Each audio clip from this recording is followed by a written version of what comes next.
it's a big deal, kind of. It's like, oh, Galt, that's where Spawn's Cookies is, you know, and it has a really good reputation and fun stories about the past. You know, I think it's a special place. That, you know, we have survived and we've been here for so long, and you know, our retail store is something special. We offer a huge selection of tea, of gift items, and you know, a lot of things that really you can't find anywhere else here in Galt. So we're constantly, people are coming in for the first time and being like, you know, I never knew you were here. I never knew this whole back area existed. And growing up in it, you hated it, just like we were, being a farm family, you work on the farm. Being in the bakery business, you work in the bakery, and we didn't like it. So our father said, you better get away and get a college education, or you're going to end up in the bakery business.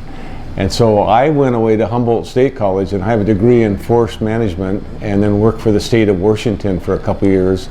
And then my dad had some health problems, and so I said, I'll come back in and help you out for a little while. And that was in 1969, and I've been here ever since. Well, it started with my great-grandfather in Holland, and he came to America. He wanted to actually be a farmer, so he moved to Kansas. And then he went back to Holland and married his sweetheart at the time, brought her back to America, and they farmed. And it was while he was in Holland that he learned how to bake, and so they ended up opening up a bakery. My grandfather was born. They settled in Michigan, and my grandfather ended up opening up his own bakery, and that's where my father was born, along with his siblings. And then they moved to Modesto, and they had a bakery there, and ended up selling it, and one of the stipulations was you couldn't open up another bakery within 50 miles of the bakery in Modesto. So my grandfather drove on the freeway 50 miles and it landed here in Galt and said, this is where we're going to be. We moved to Galt in 1958. This was the Galt post office at that time. Actually, a little bit smaller, it was about half this size. So this was a vacant lot, and then there was another vacant lot, and then we bought a little store there that was 1,800 square feet, and my dad would bake cookies and rolls and pies outside under a little awning, and then bring them inside and cool them off and then pack them. So that's what we had in 1958, and this was Galt at that time. There was no area up there.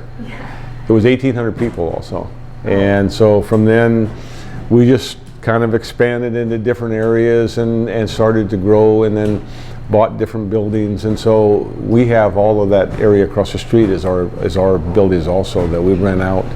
And then our cookie plant is on 4th Street, and it's about 30,000 square feet. It's pretty good size now. With the store, here in Galt, we really want to create a great customer experience when people come in. It's rare that you walk into a store and you're greeted, and and that you actually have someone that knows your name. And a lot of our customers come back and back and back, and we know their names, and we know what they want before they even get up to the case, to place an order. And I think that's something that's lost in the big stores that we have today. And it's a testament. On Thanksgiving, we have a line that starts way back there and loops all the way out into where we're sitting, out the door and down the block for people coming in. And a lot of people say that they actually enjoy getting in that line because it allows them to see a lot of people from town that they don't necessarily get to see all the time. But when you're waiting to pick up your order for Thanksgiving, you're going to see friends and hopefully make some new ones. I'll tell you the story about that. There's a little cookie sheet up there on the wall, and it says property of Spawn's Cookies on it, or Spawn's Brothers. And our boss, Mr. Jim Spahns, he had a friend who was back in Michigan where the bakery began after it. The original owner came from Holland. They settled in Michigan. Anyway, his friend was back there, somebody he'd gone to junior college with.